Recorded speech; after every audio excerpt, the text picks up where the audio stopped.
Muy buenas tardes, hermanos. ¿Cómo están? Bueno, qué bendición saludarles a todos esta hermosa tarde. Bueno, quiero agradecer de todo corazón a todos ustedes que me desearon feliz cumpleaños. Gracias, hermanos. Hay tantas razones para agradecer y una de las principales es doy gracias a Dios por ustedes, por tener una iglesia tan hermosa, tan llena de Dios y oremos que sigamos creciendo.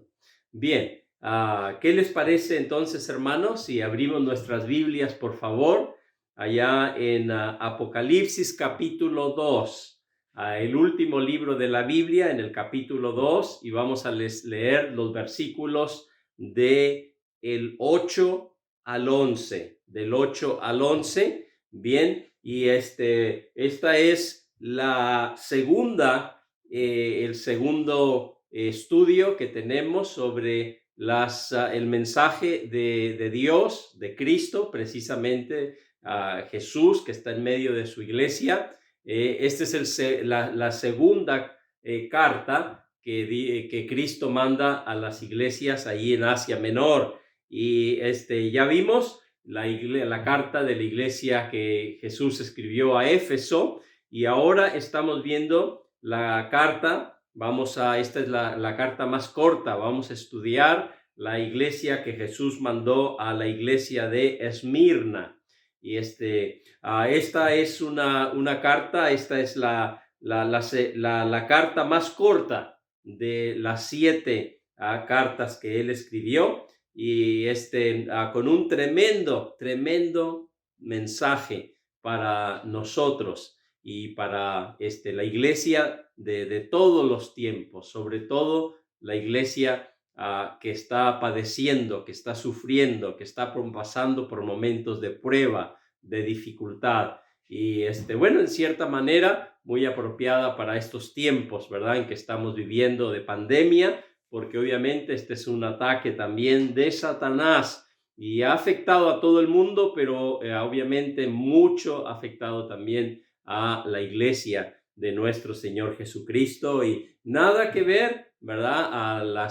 A lo que han pasado en otros momentos, a lo que ha pasado la iglesia. Gracias a Dios por ello, ¿verdad? Pero sí, tampoco no es fácil. Vamos entonces, ¿qué les parece, hermanos? Ahí a leer en Apocalipsis 2, comenzando con el 8, dice así, dice: y escribe al ángel de la iglesia en Esmirna, el primero y el postrero, el que estuvo muerto y vivió, dice esto: yo conozco tus obras y tu tribulación y tu pobreza, pero tú eres rico, y la blasfemia de los que se dicen ser judíos y no lo son, sino sinagoga de Satanás. No temas en nada lo que vas a padecer. He aquí, el diablo echará a algunos de vosotros en la cárcel para que seáis probados, y tendréis tribulación por 10 días. Sé fiel hasta la muerte, y yo te daré la corona de la vida. El que tiene oídos, oiga lo que el Espíritu dice a las iglesias. El que venciere no sufrirá daño de la segunda muerte. Oremos, por favor, ¿sí? Gracias, Señor, te damos por esta carta, Señor, que tiene tanto para enseñarnos. Háblanos, y que como resultado de estas palabras de ánimo, Señor, a tu iglesia de ahí en Esmirna, pero en sí a la iglesia de todos los siglos, de todos los tiempos, que nos sirva, Señor, por favor, y aún para estar más firmes, y que se levante, Señor, por favor, una generación, hombres, mujeres que estén dispuestos a vivir para ti y aún a morir si es necesario. Lo pedimos en el nombre de Jesús. Amén. Amén. Muy bien. Bien, hermanos. Bueno, como ya dijimos, esta es una carta a una iglesia, ¿verdad? Que estaba padeciendo y iba a padecer, a sufrir aún más, ¿verdad? Y hay una frase que aparece una y otra vez, decenas de veces, algunos dicen cientos de veces en la Biblia, desde el Antiguo Testamento hasta el Nuevo, y es esta frase: no temas. ¿Recuerdas? Hubo un no temas para Abraham, no temas Moisés, un no temas para Jeremías, para Isaías, un no temas para José, el esposo de María, ¿verdad? Un no temas para María, y hasta el último de Apocalipsis, hasta el libro de Apocalipsis, un no temas. ¿Por qué no temas, hermanos? Bueno, porque a Dios le importamos, y Él sabe nuestros temores, y Él sabe nuestros dolores, nuestra situación, ¿verdad? Y cómo podemos entrar en pánico, y somos débiles, y emocionalmente podemos quedar hechos pedazos. Y el Señor nos dice, fíjate bien, Cristo Jesús, nuestro Salvador, el Dios Todopoderoso, nos dice: no temas. Qué palabras, ¿verdad? Hermosas, que inspiran paz, tranquilidad, confianza, cuando el Dios del universo, el Todopoderoso, nos dice: no temas, no temas. Ahora, hermanos, es muy interesante que esta iglesia, la iglesia de Esmirna, no se le exhorta a nada, ¿verdad? No hay reproches. Solamente hay 2 iglesias de las 7 que no reciben ningún reproche de parte de Jesús. Y es la iglesia de Esmirna, y lo mismo la iglesia de Filadelfia. Y esta iglesia, sabemos, hermanos, la iglesia en Esmirna, entonces, si no hay ninguna exhortación, nos señala a que era una iglesia fiel, una iglesia, ¿verdad?, que no se acomodó al mundo, una iglesia, ¿verdad?, que no participaba de las fiestas del mundo. Una iglesia, hermanos, que no hablaba como el mundo, no se vestía como el mundo, no participaba del mundo, de la carne, digamos, sino una iglesia, ¿verdad? Definitivamente sabemos que no era perfecta, porque no la hay, pero una iglesia, ¿verdad?, que vivía para Dios. Y sin embargo, esta iglesia, hermanos, que era, digamos, una iglesia fiel, sobre todo aún ante tanta persecuciones, esta iglesia, hermanos, ¿verdad?, que recibe, está siendo atacada, está siendo ultrajada, están grandes persecuciones, y es más, sabemos que los hermanos estaban perdiendo, por causa de su fidelidad a Cristo, estaban perdiendo sus empleos, estaban perdiendo sus bienes, estaban perdiendo su libertad, perdían sus vidas. Unos eran ahogados, otros quemados, decapitados, descuartizados, y luego también eran llevados a la hoguera, quemados, ¿verdad? Como lo fue nadie más ni menos que quien fue su pastor, ¿verdad?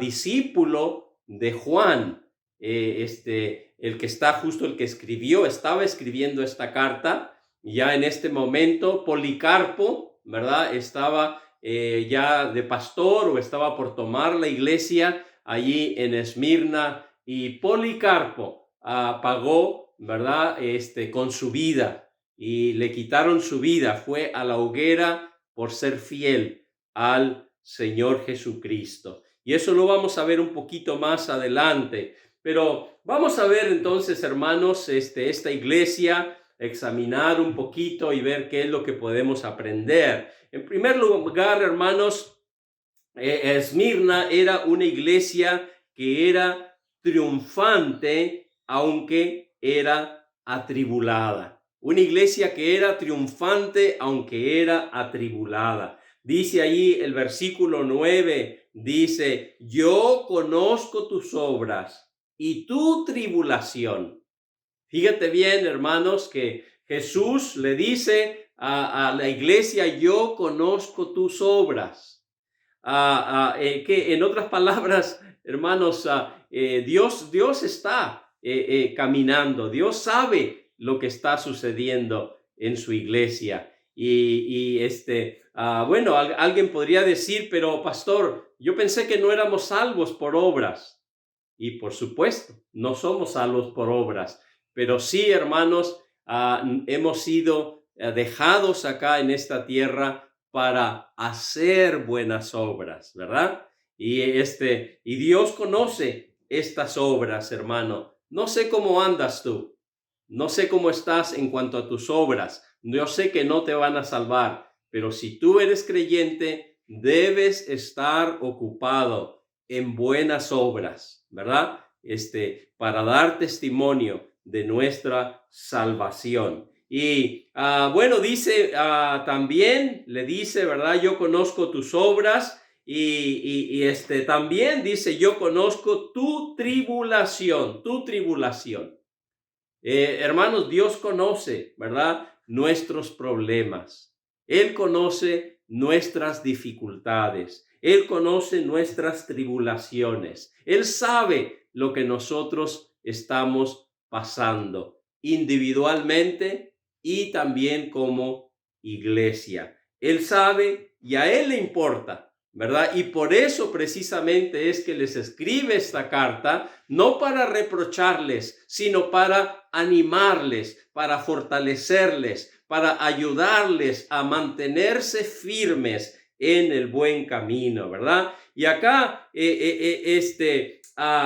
Jesús se presenta como el que se necesita para los problemas. Dice, yo soy el primero y el último. Bueno, si Él es el primero y el último, Él ya existía antes de todo y va a existir después de todo. Lo que está diciendo, estamos en buenas manos. Podemos confiar en Él. Y luego dice, yo soy el que estuvo muerto y vivió, ¿verdad? El que fue crucificado y resucitó. En otras palabras, hermanos, ¿verdad? Qué tremendo esto. Si Él vive, nosotros también viviremos. Y aunque tengamos que morir por nuestra fe, ¿verdad? No pasa nada. Viviremos, porque así somos uno en ese sentido con nuestro Señor Jesucristo. Y Él dice, si yo triunfé la muerte y yo tuve victoria ante la misma muerte, ustedes también la tendrán. Qué hermosura, ¿verdad? Qué hermoso saber eso. Y hermanos, era una iglesia que era una iglesia rica, aunque era pobre. Era una iglesia rica, aunque era pobre. Dice el versículo 9, yo conozco tus obras y tribulación, y dice que, y tu pobreza, pero tú eres rico. Así está esta iglesia, ¿verdad? No era una iglesia, no tenía un lindo edificio, no tenía prácticamente nada. Sin embargo, hermano, les dice, ustedes no son pobres, ustedes son ricos. Y hermanos, qué bendición, ¿verdad? Saber que los cristianos, escúchame bien, los cristianos no somos pobres. Los cristianos somos ricos. Fíjate bien que no dice, vas a ser rico, vas a tener allá el día que vayas al cielo. Sí, eso, claro que sí, eso. Pero acá le dice, fíjate bien, tú no dices serás rico, acá dice tú que eres rico, eres rico. Hermanos, hay gente, ¿verdad? Que es muy rica según este mundo. ¿verdad? Pueden tener no solo un auto, sino 2, 3 autos, tienen casas, tienen haciendas, tienen dinero en el banco pero no tienen a Cristo. Bueno, pues del punto de vista de Dios, son son pobres. Pero tú puedes tener a una persona, ¿verdad? Que no tiene casa, que lucha para llegar a fin de mes con mucho sacrificio, solamente con lo básico para dar de comer a su familia. Pero escúchame bien, tiene a Cristo. Esa persona, esa familia es inmensamente rica del punto de vista de Dios. Así es de que Dios les dice a esta iglesia que no tenía nada sino padecimiento, sufrimiento, tribulación, ataques de Satanás y de los enemigos de Dios, tanto gentiles como judíos, los romanos. Dios le dice a esta iglesia: ustedes son ricos. ¡Qué bendición! Los cristianos somos ricos. El concepto de pobreza no es el mismo, ¿verdad? Que tiene Dios al que tenemos los hombres. Nosotros podemos estar acá en este mundo inmensamente pobres, pero si tenemos a Dios, entonces somos ricos, inmensamente ricos. Somos ricos en nuestra posición con Cristo. Mira lo que dice ahí, 2 Corintios 8:9, dice: porque ya conocéis la gracia de nuestro Señor Jesucristo, que por amor a vosotros se hizo pobre, siendo rico, para que vosotros con su pobreza fueseis enriquecidos.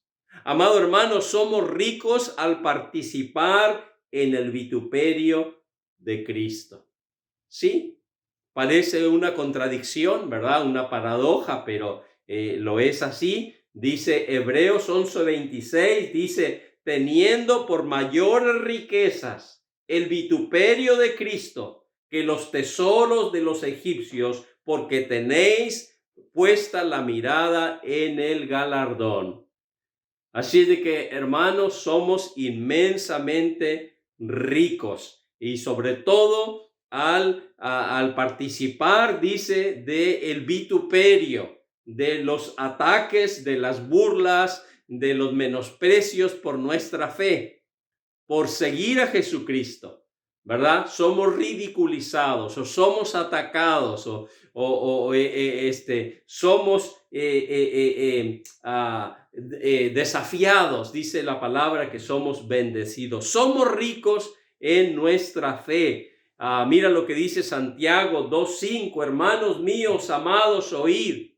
¿No ha elegido Dios a los pobres de este mundo para que seáis ricos en fe y herederos del reino que ha prometido a los que le aman?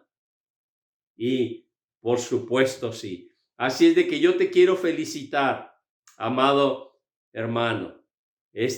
Capaz no tienes mucho en cuanto a este mundo, y luchas capaz hasta para llegar a fin de mes y va a llenar las necesidades básicas, pero yo te quiero decir que de acuerdo del punto de vista de Dios, eres inmensamente rico. ¿Por qué?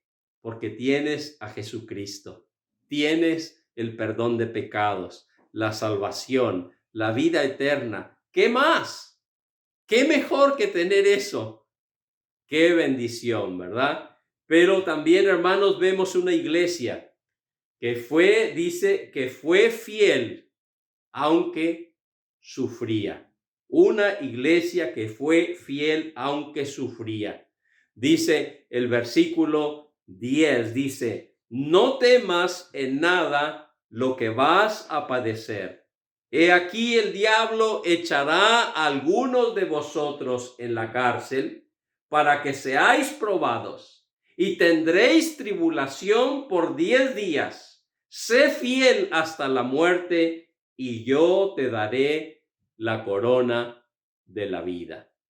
Fíjate bien, hermanos, que aquí dice que Satanás iba a echar a algunos a la cárcel y eventualmente aún hasta ejecutar a algunos de ellos. No eran los romanos, no eran ni siquiera los judíos. Acá dice que era quien, el mismo Satanás, el enemigo de Dios y por supuesto enemigo de los creyentes, detrás de esta gente, ¿verdad? Llevándoles a cometer tales crímenes horrendos, ¿verdad? En contra de los creyentes, ¿verdad? Venía una gran persecución, hermanos, a la iglesia y Dios quería, Cristo quería que la iglesia estuviera preparada. Y que iban a tener, dice ahí, esta tribulación por 10 días. Qué interesante, hermanos, ¿no? Que acá dice, ¿qué es eso de por 10 días? En otras palabras, Dios está diciendo, yo sé exactamente, no van a ser ni 9 días, ni 11 días, yo sé, yo estoy al tanto, yo sé exactamente cuánto tiempo y todo lo que van a padecer, a sufrir por mí. Y les amonesta, les exhorta, dice, sé fiel hasta la muerte. Fíjate bien acá, hermanos, de que Jesús no les dice, cuando ya estén por morir, cuando ya estén por ser ejecutados, cuando ya estén porque se tire la antorcha a la hoguera para ser quemados, ahí los voy a rescatar. Cuando ya estén por ser descuartizados por las fieras, por los leones hambrientos que los van, ahí en ese momento yo los voy a rescatar. No sabemos que sí, vinieron, ¿verdad?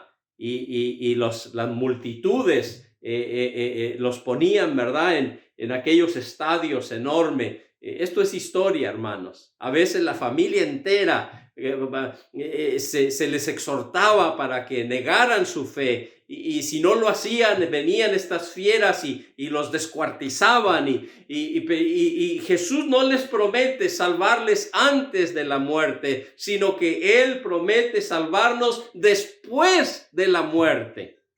O sea, hermanos, que ni la misma muerte podrá con nosotros. Y dice aquí, y yo te daré la corona de la vida. Qué maravilloso, ¿verdad? Hay una corona para aquellos que permanecen fieles. Y amado hermanos, hay algo a mí que me impacta, me sorprende, a veces cosas elementales, fundamentales, que deberíamos saber, a veces cristianos que no las entienden. Por ejemplo, se sorprenden porque los hermanos o un pastor muere. ¿Por qué un pastor muere de COVID-19? Y en este momento vemos muchos pastores muriendo, ¿verdad? En diferentes partes del mundo. Hombres fieles, hombres consagrados a Dios, hombres que han servido a Dios, que han amado a Dios, que han servido y sin embargo están algunos de ellos luchando por su vida. Y hay gente que dice, ¿cómo puede pasar eso? ¿Cómo le puede a un hombre de Dios, a un hombre que le ha servido, cómo le puede pasar eso? Oh, querido hermano, no has entendido algo básico, elemental.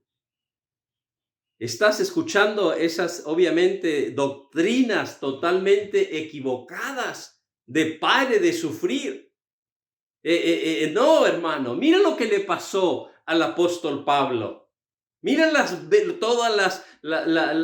el sufrimiento, mira todas las pruebas, mira cómo lo latigaron, mira cómo lo fue a la cárcel, mira cómo al final le cortaron la cabeza y mira lo que le pasó a Jesús.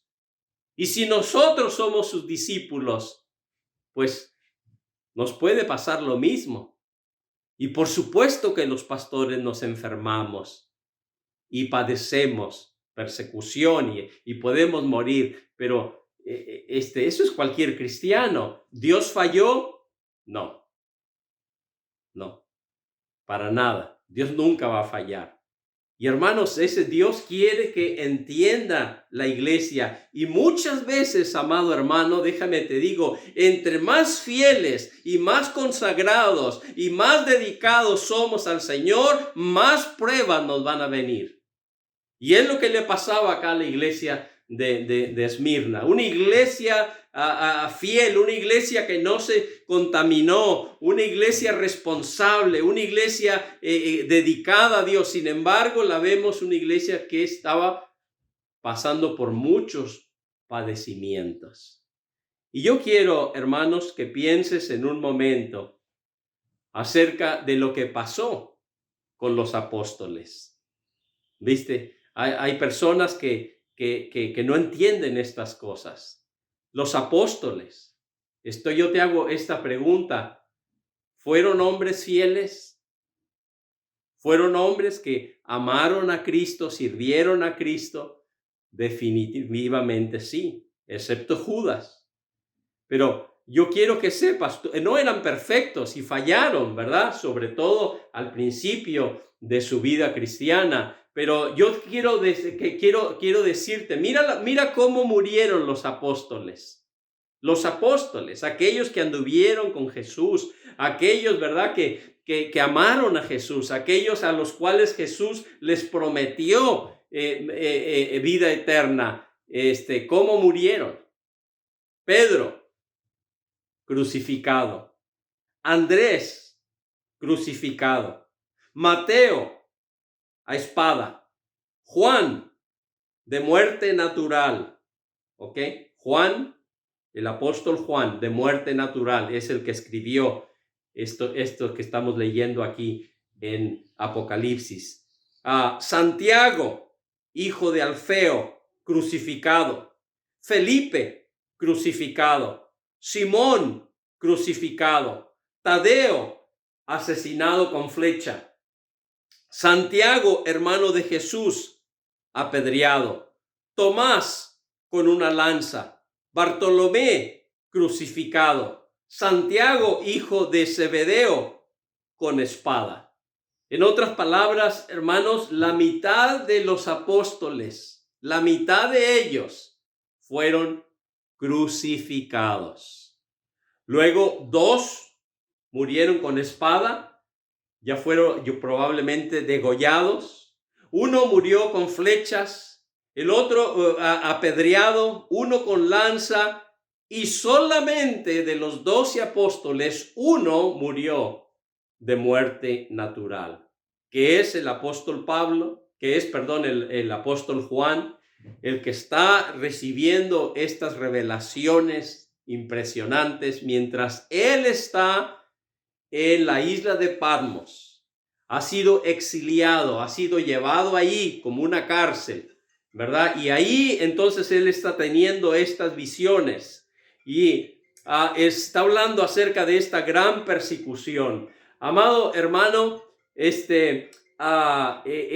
para probablemente cuando el apóstol Juan está escribiendo esto, ya hay un joven allá en Esmirna de unos 25 años llamado Policarpo. Este discípulo, que fue discípulo de Juan, iba a ser el pastor de la iglesia de ahí de Esmirna por muchos años. Y fue durante la persecución del emperador Marco Aurelio, y justo fue el 23 de febrero del año 155, cuando Policarpo, ya a sus 86 años de vida, fue atrapado y llevado a una plaza, a la hoguera. Y delante de una multitud, ahí muchos de ellos judíos, anhelando, deseando, sinagoga de Satanás, decía acá, que lo mataran. Dice que ellos fueron los primeros en ir y traer la leña para que mataran a Policarpo y le pusieron aquella leña, lo pararon y lo ataron ahí a aquel madero, aquella cruz y dice que el procónsul le desafió a Policarpo diciendo: jura y te daré libertad, blasfema contra Cristo. Policarpo inmediatamente le respondió: durante décadas le he seguido y servido y nunca me hizo mal. Maldícelo, dice el procurador. Contestó Policarpo: ¿cómo voy a blasfemar contra mi rey que me ha salvado? Y en ese momento le tiraron la antorcha y Policarpo terminó así su vida. Pero fue fiel hasta la muerte. Querido hermano, yo cuando recién me convertí, yo pensaba, no sé qué persecución le pueden venir a mis capaz nietos o bisnietos, pero no pensaba yo que podía venir en contra mía y que yo podía terminar en la cárcel o siendo decapitado. Pero no es así. Estamos viendo la persecución que se está levantando como probablemente más que en muchas generaciones en contra de los cristianos el día de hoy. Hay una gran persecución, aún ya se dice en este momento, la religión más perseguida somos los cristianos. Gracias a Dios por la libertad que tenemos en este país y bueno, muchas veces no vamos a ser perseguidos si no hablamos de Dios, si no abrimos nuestra boca para hablar de la salvación, hablar de que Jesús es la verdad, el camino para la salvación. A veces no, pero si lo hacemos, va a haber persecución. A veces en el trabajo, a veces en los compañeros de clase, en el vecindario, ante los familiares. Pero yo te quiero desafiar, hermanos, hermana, a ser fiel. Seamos fieles. No importan las amenazas, no importa lo que pasemos. Sigamos proclamando a nuestro Señor Jesucristo. Sigamos predicando el mensaje de salvación. Sigamos buscando, insistiendo, desafiando a las almas perdidas para que arreglen su vida, para que vengan al buen camino. Que Dios nos ayude, hermanos. ¿Cómo precisamos creyentes valientes que estemos dispuestos? Sé que hacer esto me puede costar aún la propia vida. Pero, hermanos, si eso puede significar la salvación de almas, eso puede significar que hombres, mujeres vengan a conocer a nuestro Salvador y tratando de predicar y traer a los perdidos a Cristo, hemos de padecer y hemos aún de pagar con nuestra vida. Gloria a Dios, así sea. No habría para mí, hermanos, una muerte más hermosa, más bendecida que tener que pagar con mi propia vida por traer las almas a Cristo. No debo ser un insensato. No debo andar que me vayan a golpear o me vayan a dar un balazo o un golpe por andar haciendo cosas malas o deshonestas o tontas. Pero si es por predicar el evangelio, si es por darles la palabra de Dios, hermanos, gloria a Dios. Esto me hace acordar de este anciano que ya está con el Señor, Luis Ramos. Padre. En una ocasión él, mientras iba allí visitando en una zona muy complicada ahí del área de la bahía en California, y llegó a una casa y tocó por la puerta y era una zona bastante difícil, ¿verdad? Pero él hacía eso. iba esos de gente ahí, a algunos drogadictos y gente muy difícil. Y llegó a esta casa y tocó y el hombre salió, un hombre y le apuntó, le puso una pistola en la cabeza. ¿Qué quiere? Váyase. Y el pastor Ramos, este hermano anciano, ya se bajó los lentes y lo miró directamente a los ojos y le dice: ¿Tú crees que a mí me amenazas con mandarme al cielo? Eso no me asusta. Y empezó a hablarle, terminó guiándolo a los pies de Cristo. Oh, hermanos, cuánto precisamos ese calibre, ese tipo de creyentes valientes, con que hablemos con denuedo, con valentía, porque tenemos un mensaje importante de salvación, de vida eterna. Que Dios nos ayude, amados hermanos, a no ser cobardes, sino ser valientes. No importa que nos persigan, no importa que blasfemen en contra nuestra, no importa que nos amenacen, no importa que nos golpeen. Debemos estar dispuestos, hermanos, aún entregar nuestra propia vida por Jesucristo. ¿Esa es tu actitud? ¿Así es tu actitud, hermano? Oro que sí. Que Dios nos ayude, hermanos, a ser valientes, a no temer, a seguir proclamando las buenas nuevas a través de toda esta ciudad. Amén. Oremos, por favor. Dios, gracias te damos, Señor, por los creyentes de Esmirna. Gracias por esta iglesia que no se acomodó al mundo, no se dejó llevar por la corriente del mundo. Una iglesia que fue fiel, aunque padeció mucho, aunque aún su propio pastor Policarpo fue llevado a la hoguera.